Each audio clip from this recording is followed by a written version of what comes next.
Hello, everybody. My name's Andrew Este. I'm the co-founder and CEO of QLTY Work Boots. We're a Denver-based workwear brand. It's a simple product that we build for our friends in the trades. So our mission is extremely simple. We handcraft premium work boots for our friends in the trades at fair prices, and we sell them to wherever they are. So let me ask you guys a question. How many of you here know of or are familiar with having friends in the blue-collar trades? Hands? There's a lot of people out here, and when you go around the city, you see cranes and everything about. It's an incredible consumer, and it is one that we're very passionate about.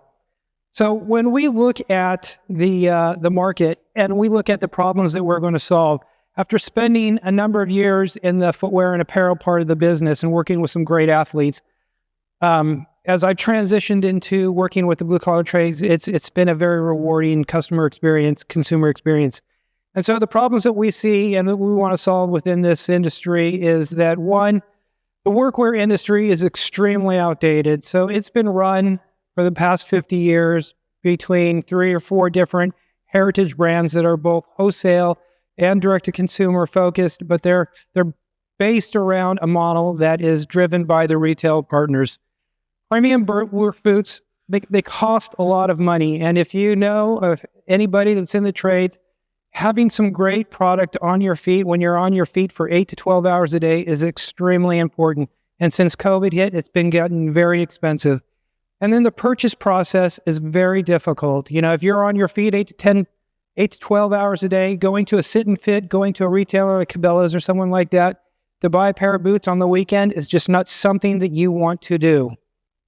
So as we look to re-engage with our customer and build out this business, we have a number of solutions that we feel are going to solve that problem for the customer. First and foremost, we want to reimagine what the customer-centric direct-to-consumer model looks like. We are continuing to deliver to our customers unmatched quality at fair prices. When you're on your feet that long, having the best product under feet is very important.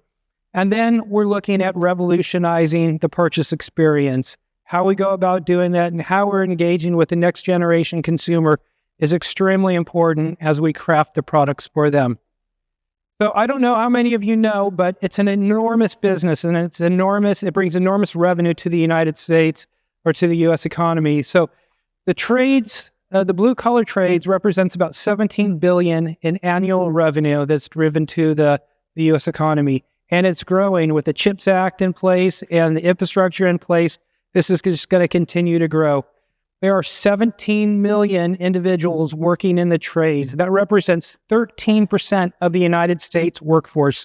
It's an enormous amount of individuals working in the trades.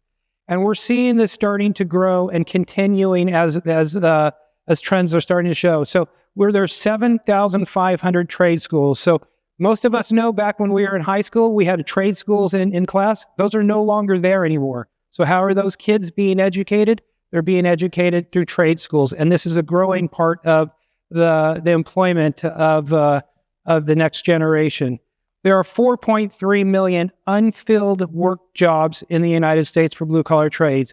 The workforce that we need to supply the growth of our U.S. economy is enormous, and we need to bring in that next generation of workwear. I don't know many of you know, but in Seattle, you guys were number 1 last year in the amount of cranes that were in the skylight with 51. So congratulations to you guys there. And then as our customer base continues to work and grow within the trades, just like a hammer on the job site, work boots are tools of the trade. And with work boots, a customer in the blue collar has to replenish those boots every 6 to 12 months. So it's a nice recurring revenue stream that goes into it. So our business model is very simple. From our mission, from our heritage, we are a direct-to-consumer workwear brand.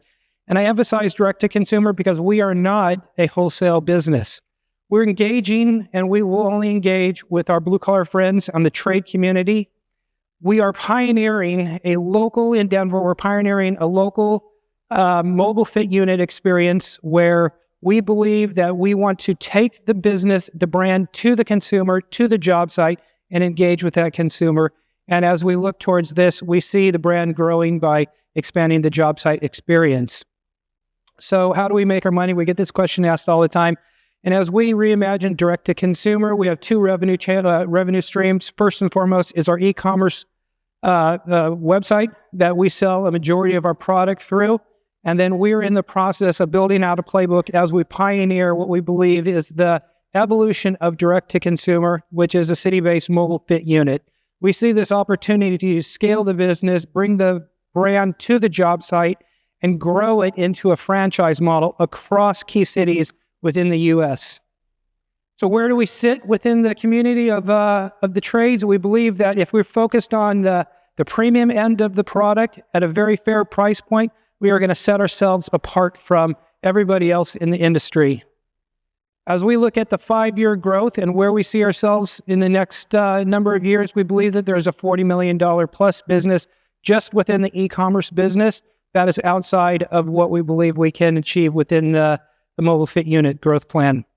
So we're a very small team. You know, everybody's been up here and there's been some great presentations with big teams. And, you know, we do the work and we execute on what we're doing. And so me and my business partner, you know, I come from the Nike background, footwear and apparel. I spent time at Commerce and Wolverine. This is my second startup. My business partner, Victor, I've known for a good portion of my life. He directed brand over at Fox Racing, running the motocross and the BMX end of things. We're looking at filling our first role in the digital component of the business so that we can scale the business. And we're building out our advisory board. The person that we have right now sitting on board with us from the beginning is Jody Watson. She has a great background in product, D2C, direct, digital, and franchise.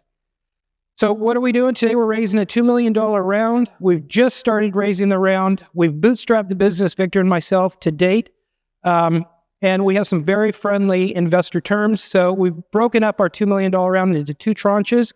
Our first tranche is a $750,000 round with a 30% discount, 6% interest, and a $4 million cap. Our second tranche that we'll move right into after the first round is something similar, but it's a 20% discount, 6% interest, and a $6 million cap. So what are we going to use these funds for? We believe that there are 4 key strategic focuses that we want to be able to focus on. One is, digital, consumer, operations, and product.